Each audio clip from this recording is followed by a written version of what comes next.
Hello, ladies and gentlemen. Welcome to another thing where I talk about things. I've had some people comment recently. They said, Greg, you've been talking a lot about the gender politics stuff and the social justice warrior thing and so on and so forth, and you probably should knock it off because people will come for you eventually if you keep talking about that. So I figure, yeah, okay, we'll stop doing that before it gets tired. Let's move on to talking about Islam.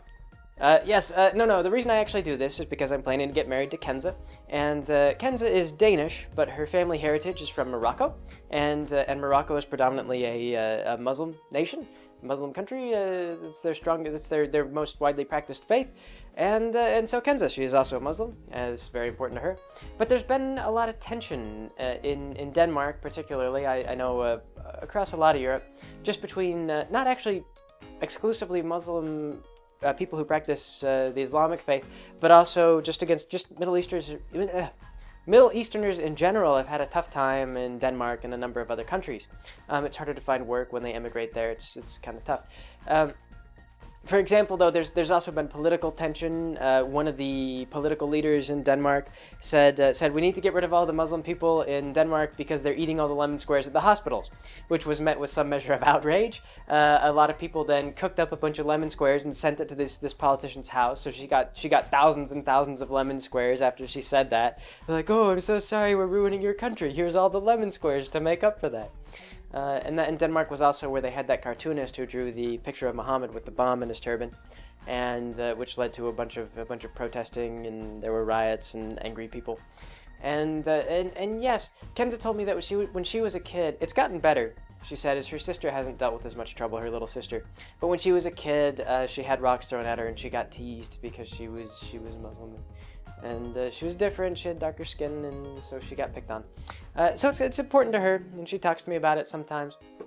But what compelled me to do this was actually, there's two things. The first is that I've been talking about Gamergate, and people have compared Gamergate to to ISIS, which is just plain silly. It just gets sillier and sillier the more I started reading about all the regional politics and everything like that. The second reason is because Kenza posted a video on her Facebook, and it was like teens react to Malala, that little girl who got shot in the head in Pakistan for wanting to get an education out in Swat Valley. And I was talking to her, and I was like, teens react is not really like the best way to teach people about like historical or regional conflicts or anything like that, or about why people do things the way that they do. What was very frustrating about watching teens react is that these kids like watched a little blurb from Malala when she gave a speech, and then they get up there and they're just like typical teens. They're like, I am so informed now. I am so, like, we live in a time when nobody is ignorant anymore, and we're all pushing for these views that are all universally correct. And it's kind of like, if this is the measure that you establish your lack of ignorance on, you need just point is Teens React is not a really good resource for learning about much of anything. So I felt compelled to kind of talk about it. I started doing a lot more research, just not only on regional politics, but also just generally on the whole thing. And so I thought it might be interesting to talk about it and shine some light on the whole thing, because in the US we have a somewhat myopic perspective, not all the time. You find that we sometimes get a much broader look at the world, but a lot of times we kind of look at things in relation to American politics. Like, for example, when I was in school and we learned about World War I, we learned basically nothing about the Ottoman Empire, which is really strange because the Ottoman Empire was really important, and it was a really, really big deal that the war didn't turn out for them very well, because the whole Middle East is probably, that's why the whole Middle East is such a mess, because the Ottoman Empire fell apart and never really has, nothing ever really has been fixed since then. That and the Soviet Union got involved, but Russia has a history of conflict with the Middle East. They have political interest there. But anyway, I thought that I would actually talk about specifically the Caliphate and how that was established. The Caliphate is of relevance because ISIL has been talking about that they've declared themselves the new Caliphate, and they haven't been recognized by any national leaders yet, but they want to be. And but that's later, though. That's later in politics. I would like to talk about actually how the Islamic faith was established. Some of the things. I don't have much of a religious background. I never really have. in much of anything. So I'll be speaking more from a secular point of view, which may get some people's hackles up, but I try to be fair and I try to be just, and I'm not going to speak disparagingly of anyone. If I'm inaccurate, then you can correct me, and then I won't be wrong. Then whatever. But anyway, though, so we'll go back and we'll start with kind of the origin of Muhammad, which if you look at the Islamic and the Christian faith, they're actually really fascinating because they're both they're kind of peas in the pod as far as some of the politics. There's a lot of parallels that you can draw between the two. First and foremost being that they are both Abrahamic religions, meaning that they stem from the Jewish religion originally. Muhammad was actually, he had some measure of political power in the region of Mecca. And Mecca at this time was actually, it was not like a city. Like right now it's a city. It's all the Muslim population is expected to go make a pilgrimage to Mecca for reasons we will get to. But it was a regional power. There were a bunch of tribes, Meccan tribes, and so forth, that controlled the region of Mecca. And Muhammad lived there, and he had some measure of political power. Muhammad came to them as a prophet for the Jewish faith originally, and he began preaching the Jewish faith, and it was polytheistic, mostly in Mecca. So he was allowed to preach the word there for a while, but a number of the political leaders didn't really like it because he was speaking out against their gods and telling them to convert, and they didn't like that. And so for a while he was protected from violent reprisal because of his connections, his political connections. But eventually, fearing an assassination plot, Muhammad got up and he moved out to Medina. Medina being another region, and he established himself in Medina by laying out a constitution and uniting the tribes of Medina and getting everyone kind of unified under a single banner. There were Jews in Medina, and they rejected him because he wasn't of the line of David. And of course they also rejected Jesus as well. This is like I say, you can draw parallels between Christianity and the Muslim faith. And so they said, you're not really a prophet, like we reject you. And this is where you get the division of where the Islamic faith became the Islamic faith and ceased to be the Jewish faith. Is the Jews rejected Muhammad because they said you can't be a prophet. You can't be a prophet. And so, but Muhammad continued to preach, and he continued to establish, and he maintained a political influence over Medina. The trouble was that Medina was not a very strong region. It wasn't a very powerful group. It was tribal originally, and Muhammad unified them into a country of sorts. But it wasn't a very big country. It wasn't a very wealthy country, and it faced outside attacks. And so it was attacked. I believe by Mecca. Now I can't remember exactly who it was who attacked them. But they faced attacks. I know they went to war with Mecca eventually. But they were attacked by superior forces, and they were actually able to hold off with much more inferior forces by using really novel military tactics. For example, they would build, where they anticipated cavalry charges, they would start to build trenches, which would screw up the cavalry charge and allowed them to get the upper hand on their opponents. So through a great deal of cleverness, Muhammad was actually a talented military leader and political leader. And he managed to protect Medina from these political conflict, or from these conflicts of war, through these clever war strategies. And so he did this for a while, and eventually, through these conflicts, and by managing to capture a lot of the supplies that were coming over to attack Medina, he established some wealth and some prominence, and gained some regional influence. And so he made a truce with Mecca. And he said, okay, guys, don't attack us anymore, and we won't attack you, and we'll live at peace, and we'll have our things, and everything will be great. And so Mecca said, okay, great deal, sounds wonderful. So what they did 2 years later then is they got one of their allies, another regional clan, and they provided them with weapons and a few men, and they had their allies go and attack Mecca. They had their allies attack Medina, thinking that this would be a clever way around the truce. And Muhammad routed this attacking tribe as well. And so then Muhammad, being a little bit irritated with the Meccans, he contacted them and he said, okay, you have to either repay the damage that you just did, or you have to swear off these allies that you sent to attack us, or you need to get rid of the truce, because I'm not going to hold the truce with a bunch of people who are sending their allies to attack me. And so Mecca goes, oh, what are you going to do? And they revoked the truce. So Muhammad attacked and conquered Mecca, and that was that. And that's actually why now the Muslims are expected to go back to Mecca, because Muhammad originated in Mecca. He left Mecca, and then he went back to Mecca, and then he left Mecca again. And when he returned to Medina, he passed away.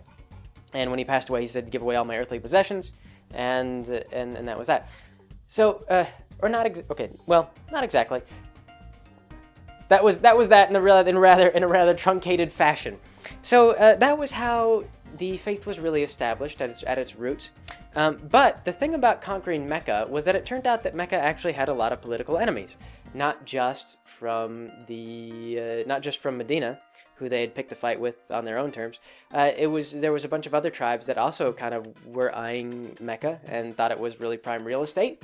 And as soon as Mecca got conquered, they opportunistically said, oh, okay, this region is weak now, so let's move in and attack.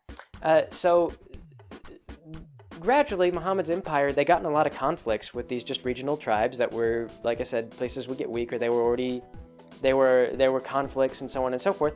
And they would go out and they would expand, and they conquered these tribes until eventually the entire southern portion of the Middle East, most of all of Saudi Arabia and Mecca and just all those regions, was united under the banner, under Muhammad's banner.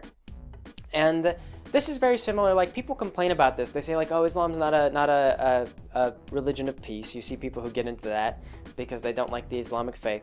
But he was fundamentally, what Muhammad did is he fundamentally unified the Middle East together under a single banner, and then established a broad rule of law. He issued a lot of political statements regarding race and whatnot. He said that no race is superior to any other race. The black man is equal to the Arabic, and like the Arabics aren't better than anyone else. So this and that, and he established parity between the tribes. And because the Islamic faith stems from more a position of political leadership, because Muhammad was a prophet and also a political leader, his edicts, his laws, became part of the faith. They became faith-based, like religious laws as well. And so Muhammad would issue a religious, there'd be religious laws, and these would be disseminated to everybody. It had a stabilizing effect on the entirety of the Middle East. So that's why it's so profound that he managed to take over the Middle East. And to make another parallel between the Christian faith and the Islamic faith, when people talk about like, oh, Christianity was a religion of peace, but the Islam was not a religion of peace. Well, it turns out that Christianity actually didn't spread by peace at all. Christianity spread by the sword. It was actually a rather similar situation, but in the case of Christianity, it was spread by Constantine after he adopted it. When Christianity was first formed, Jesus didn't really have any measure of political power. He wasn't really connected to anyone. He wasn't a leader of any country or any like regional or tribe or anything like Muhammad was. He was just a guy, and he developed his following, but it was a purely religious following. He didn't have he didn't have anyone in government or anything like that was cooperating with him. So after his death, the apostles split out and they all tried to preach the religion according to their own interpretations. And I say this is significant because a lot of denominations in the Christian faith split or disagree or interpret the scripture based on the interpretations from the various apostles. For example, the Catholic religion is based more on the teachings of Paul. Paul had his own kind of take on things. And then some of the Protestant religions are based more on the teachings of James. And James and Paul actually disagreed a great deal on how exactly to interpret the faith and everything. So there's Christianity is the largest faith in the world, but actually it turns out that the Muslims have the largest denomination in the world. The Sunni Muslims held the largest denomination in the world. They're the most unified faith, whereas the Christians are the largest faith, period, but have a ton of different denominations based on different interpretations of Holy Writ.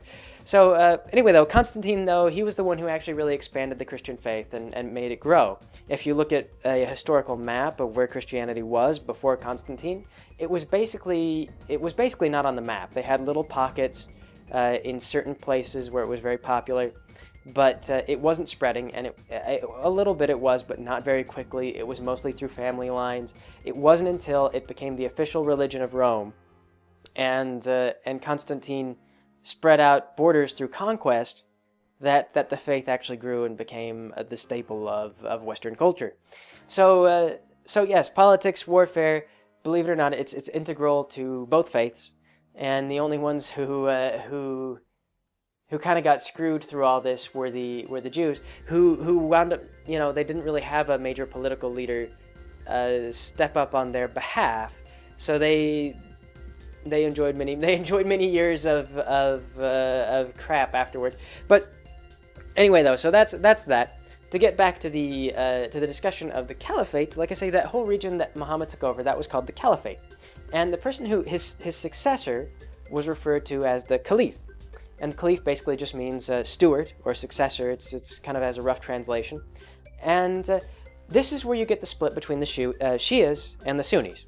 Is the Sunnis believe there was an Arabic legal process where whenever somebody died and they were like a regional leader, then all the tribesmen would get together, the higher ranking tribesmen would get together, and they would decide based on consensus who would take over after the passing of this leader.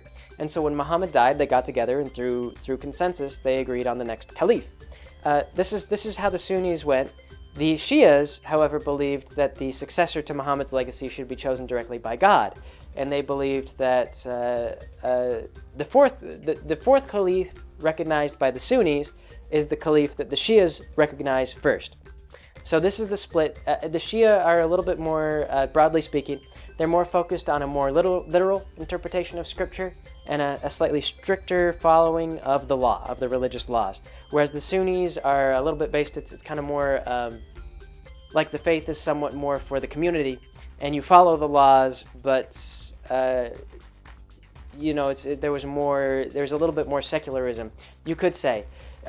When I speak about it, when I speak very broadly, like I talk about the Sunni denomination being the largest denomination, that doesn't mean that every Sunni agrees with every other Sunni. If you look, it depends a lot on the country that you're in and the economics of that country and the politics of that country. So like, for example, modern-day Turkey is a lot more relaxed about the faith than, say, modern-day Egypt. Modern-day Egypt is still very strict. You still have to follow the religious laws, whereas in Turkey, they're a lot more liberal about things. So it just depends on where you are and who you're talking to. So you can't say like all the Sunnis are like this and all the Shias are like this, because like an American Shia is going to be far different from like an Egyptian Shia or so on. So everybody's a little bit different. Just depends on your region and your politics. Anyway, though, so starting off, so that was Muhammad conquered most of the Middle East. Mainly like I said about the southern. If you cut the Middle East in half, he had like the whole half of the Middle East completely unified under a single banner. After that, they actually spread out, and the politics of the Caliphate become a little bit convoluted. As you start to look at things in there were different caliphates, and some of them that ran parallel to other caliphates, but they did spread out. And like, for example, the Moroccans were their own culture, they were their own country, and they became Islamic, they become Muslim. And the Moroccans for a while were very powerful, very influential, and they spread out and developed their own large cultural borders, and they declared themselves a caliphate. And what the Caliphate actually is it's supposed to be the center of interpretation for the Islamic faith. And so the Caliph makes interpretations. He's kind of like the Pope. You could think he's like the Pope of the faith. And he makes calls on how the faith should be regarded in terms of modern politics, just like the Pope does for the Catholics today. The Caliph continued to expand. It actually got very large. It got so large that the Caliphate pretty much covered all the Middle East and a huge swath of northern Africa along the coast. And this was all great, and this was very good because, like I say, a lot of this was stabilizing. And you had the Ottoman Empire actually wound up being the largest empire in the Middle East as they took over. They didn't have any control of Saudi Arabia, but they were considered the Caliphate. And so the Caliph, the Caliph in the Ottoman Empire was the religious leader, and so Saudi Arabia respected the Caliph they respected the Caliph as the religious leader. So they may have been independent. Saudi Arabia may have been independent from the Ottoman Empire, but the Ottoman Empire still had the religious authority. So this continued on. The Ottoman Empire had a number of scuffles. They got in a fight with one of the major things that caused them to lose land is they got in a fight with Russia. And when Russia wound up dissolving their borders, they took over Crimea, they fought in the Caucasus Mountains, and the Ottoman Empire lost. And that was bad, but they managed to establish a diplomatic victory by those countries that were conquered by Russia. They were still allowed to remain Muslim, and they were still allowed to recognize the Caliph as the religious leader of the country. So they'd lost the political power, but they maintained the religious authority. So this continued on until about World War I. And like I said, from the American perspective, you really don't learn much about the Ottoman Empire or their involvement in the World War I. But they allied with the Central Powers, Germany and I get confused. Germany. Everybody went to war with Germany. But Germany, yes, Germany and the Ottoman Empire were allied together. And America actually never formally declared war on the Ottoman Empire. America didn't have any beef with the Ottoman Empire. There was really no reason to declare war on them. So they just don't really get into American textbooks very much. But they lost the war. It didn't turn out well, and pretty much the Ottoman Empire dissolved. What remains now is Turkey. Turkey is pretty much all that's left of the Ottoman Empire. They're also referred to sometimes as the Turkish Empire. But after they dissolved, they wound up dissolving the Caliphate as well. They declared an end to the Caliphate. And like I say, there have been, throughout history, there have been several caliphates. The Ottoman Empire was not like the only caliphate, but they were one of the largest, and they were the last officially widely recognized caliphate that existed. So that was kind of it. At this point, there was no unified religious leader for the Islamic faith. There were, of course, countries that never recognized the caliphate in the first place, or they didn't recognize the caliph in the first place. Like, for example, Indonesia is a Muslim country, but it's so far, far away from the Middle East that they never really recognized the caliph.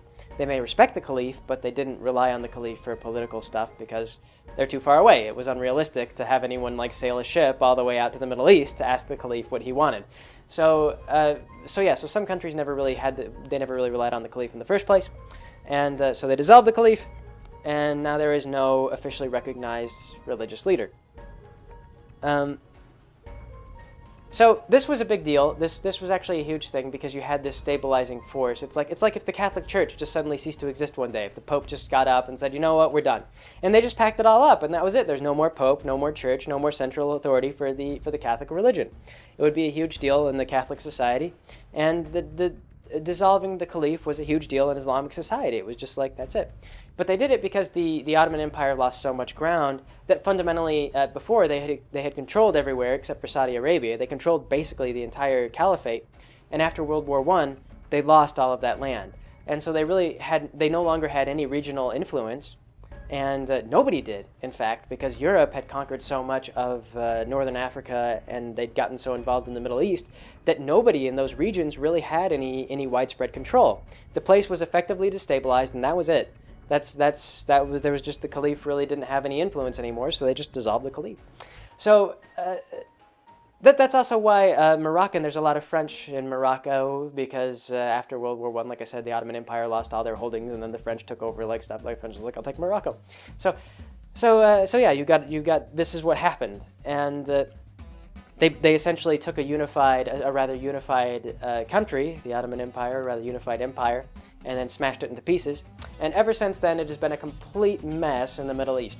So, modern day speaking, they've continued to try to.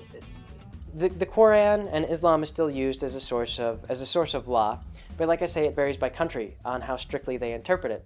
And the Sunnis interpret based more on group consensus, whereas the Shias are a little bit more strict. They interpret, it's the word of God. They try to use a more direct interpretation of things. And there's disputes between the Shias and the Sunnis, and the Taliban arose, of course, in Afghanistan. I speak of this regionally because we talk about the Taliban all the time, but we never really explain how or why the Taliban is significant or why the U.S. cares so much about them. And the reason why the U.S. cares so much about them, and I don't know why they did this, maybe they were ill-informed, but the Taliban were actually against the Shia. They didn't really like the Shia very much, or at least at the time.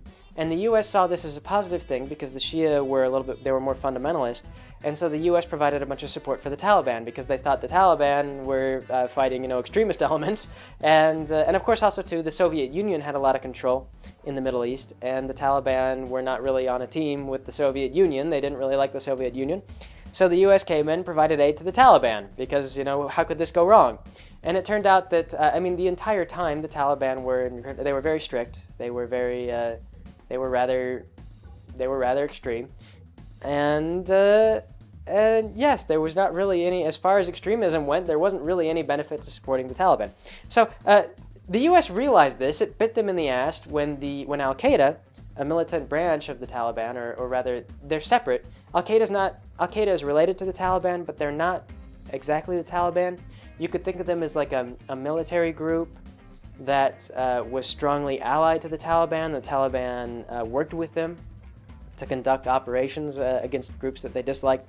And so anyway, though, Al-Qaeda was run by Osama bin Laden. And Al-Qaeda started bombing like American embassies and attacking people and things like that. And that's about when America realized, like, oh crap, oh, what did we do? So that's how America is really involved in everything. Is if you look at us historically, we had virtually no involvement. We were just kind of like sticking our business in crap, and then we're allies with Israel. And this is another big thing. This is why a lot of Islamic nations are angry at America and Israel, because Israel was previously part of the Caliphate. It was part of the Ottoman Empire for hundreds and hundreds of years. The Jews were not the dominant group in Jerusalem. This was a post-World War II thing. It really was when they established Israel. They really did just kind of like carve out a little bit of land and say like, okay, here's Israel. You know, this is all you people have Israel now. And of course that pissed off a lot of people, because what the crap, that hasn't been a country that they owned for like generations. You can't just do that. And then they said, yes, we can. We did it. It's done. And of course now that was generations ago, and so people have been living there. It's been a country. So just really screwy politics. There's not really, you can't look at that and say like right or wrong, because the whole Middle East, ever since the Ottoman Empire fell apart, everything has just been wrong. There's been no unity. Things have not been real stable. There's still politics. I mean, it's not like it's all just a mass of like insane nonsense. But the trouble with everything being organized in a way that has no real respect for any of the people there is that you get a ton of warlords and a ton of people who just become completely disenfranchised from the system. They never really establish any infrastructure. They don't get any like unified education. So you've got places that are just a mess because there's really no unity. They're just kind of like their own tribal unit. And that's just how it is. So, yes, right now we've got ISIL, though, and they're trying to declare themselves the new Caliphate. They're saying, like, this is it. We have a caliph. We're the leaders of the religion. Like, everybody now, all the Muslims have to look to us and understand that we're the leader of the Muslim faith. And if you can imagine, based on the history that I've explained to you, ISIL is not really super popular with countries that are not controlled by ISIL. Fundamentally speaking, this is almost like I say, imagine the Catholic Church dissolved and there was no more Pope, and then one day, like out in Kentucky or something like that, like a bunch of Catholics just took over Kentucky, and then they declared themselves the new leaders of the Catholic religion. Like, you imagine all the other Catholics in the world would be kind of irritated about that. They'd be like, fuck off, who died and made you the leaders of the Catholic religion? It's kind of similar in that regard. And not to say that there's been politics in the Catholic religion. There was a period where there was more than one pope sitting on the throne, and they were fighting with each other. They were like, no, I'm the real pope. I'm the real pope. He's not the real pope. I'm the real pope. And they got in wars. There was like popes in two different regions. So religious politics always very strange. Like I said, I speak from a secular thing. If I were getting into like the religious stuff, I would have talked about more, like I said, it's an Abrahamic religion, so if you start to read about the Islamic faith, you find that they talk about the same angels and a lot of the same figures and the same stories and so on and so forth. But they, like I say, it's more, it's a little bit more, there's more political law, because Muhammad was a political leader, and so he established a unifying political rule. And this stabilized the Middle East. It allowed for these empires to grow and survive, and it went great. It was going well until World War I, and this was going well because people talk about, like, have you ever heard that like the Middle East was where we first established math and stuff like that. And that's because the regions were doing quite well because of this unification. Morocco had the first ever university. Fez has the world's oldest university. They used to be really prosperous and great places to live, but they've since fallen behind after the conflict of World War I, after everything got shattered. So that's why everyone over there is pissed, because everything is shattered just from a political standpoint, historical standpoint. That's why a lot of them are angry at Israel. Whether or not you think that there's right or wrong, it depends on, if you look at politics, when you get into like the real mess of politics, when you're like, well, what if we all could just agree to get along, and we all said like, you know what, why don't we just open these borders, why don't we do this? You realize that politics doesn't work that way. Anytime you read about diplomacy, you find out that, I don't know, governments are like some of the most childish things in the world. Like you even read about like Washington is just like a little kid. Like you read about like what is Washington doing in the world? They're screaming and throwing tantrums. When you get right down to it, it's like Washington is screaming and throwing tantrums. And what does China do in response? They scream and throw tantrums. What is like? And you look at like I have a whole book, like a really huge book on diplomatic relationships with North Korea, and it's just temper tantrum after temper tantrum between a bunch of different countries. It was like, yeah, North Korea said this, and Japan threw a temper tantrum, and then America said this, and North Korea threw a temper tantrum, and then America threw a temper tantrum back to show that they were not ever going to handle they were not going to be having this temper tantrum. And it's just like that. It's just government is never. This is why I like things like Poland Ball and Scandinavia and the World when they're cute, because you really do. If you look at government and politics from the perspective of like, what if these were people? Then you realize that they're just really childish, like emotional, like they just do crap, and they're just like, I just want this thing, and like I just want to do this, and I hate France. I just don't want to talk to France anymore, and it's kind of like that. So it's a mess, and it could potentially stabilize. There are places in the Middle East that are stable and they're doing okay, but the reason why it's important and something to bear in mind is that from the United States we don't get a whole lot of exposure to it, but Europe still has a lot of involvement with Northern Africa and the Middle East. I mean, I turned on the television when I was with Kenza in Denmark, and they were advertising for like jobs in Saudi Arabia. They were just like, fly on down to Saudi Arabia. We got jobs down here. Lots of oil work and stuff like that. And so Saudi Arabia is they're a major political force. Right now, gas prices are low, and if you follow the news, you realize that's because Saudi Arabia controls all the oil, and they're pissed at Russia because Russia is supporting Syria, and Saudi Arabia does not like Syria right now. And so they're keeping oil prices low to make it cheaper for everyone to not cooperate with Russia, and also because Russia sells a lot of oil, and so the low oil prices hurts Russia's bottom line as well. And so Saudi Arabia, they sell at high enough that they can maintain their domestic needs, but then they sell it low enough to hurt their political enemies. They have that kind of power because they have so much oil. So fascinating stuff, very relevant, something that you would want to actually take serious and be aware of. A little sad. Kenza's telling me it's better these days. There's less people being picked on, and this is one of the nice things that's like immigration is tough. Like if you look into American immigration, like when the Irish even came over to the U.S., there was a lot of racism towards the Irish, and it's not just it's just something I don't know, like a new generation of immigrants. They come over and their cultures are different and they do things differently, and it's weird and we don't like it.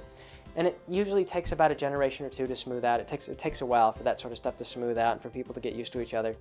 But Kenza's telling me that she feels like things are getting a little bit better in Denmark. There's still a lot of conflict about the European Union, but global politics just makes things all very touchy, because the more and more interconnected every single economy gets, the more important it is to be looking at places like Saudi Arabia or whatever, and asking yourself, like, well, what is Saudi Arabia doing? Because they're connected to all the economies. And so when Saudi Arabia sneezes, gas prices go down, and the whole world's economies change. So, so it's a big deal. But anyway, that's the Caliphate. That's some about the growth of the Islamic religion. Just like I said, kind of from the secular standpoint, not so much from the religious stuff, not speaking to interpret any of the Islamic faith. Apologies if I got any details wrong or if I raised any hackles. I didn't mean to. When I speak of it, I just try to tell it in a fashion that's kind of like a story that you could follow, whether or not you're part of the faith or whether you are, like. So that way it just makes logical sense, so that there's a logical flow of information from point A to point B. Yeah. And anyway, maybe that would be good. And then like for cases like people who follow the faith, then if you know people who follow the faith, then you know a little bit about the background of the faith, and you can think of it from a more human standpoint. And if you haven't already. But that's the main thing that bugs me, is just I see people and they're talking about, like, I've seen chuckleheads online who talk about being supportive of ISIS or ISIL, and it's like, and they're like, yeah, because the Muslims are just downtrodden and they need our support and they need help. and you realize these people are freaking ignorant because the broader Muslim community doesn't even like ISIS. Like why, like or ISIL, like they don't appreciate this whole thing. Like we're the new caliphate, we're your religious overseers. Yeah, sure, ISIL thinks that, but like Saudi Arabia doesn't. So or Turkey doesn't. Egypt does. All these other populations don't recognize that, and so when you get it in your head, if you start to think that you're informed and you honestly know nothing about a subject, then you wind up just spouting stupid. So yes, like I say, this is just a really brief. It's a really basic just overview of politics as they grow. There's a lot behind it. I mean, like I did a lot of reading on it, but anyway, hopefully informative. I thought it was interesting. Not really like to persuade anyone of any particular politics, but just to understand why the politics are even there in the first place, or why these regions matter. So I guess that'll be it. I will catch you guys later.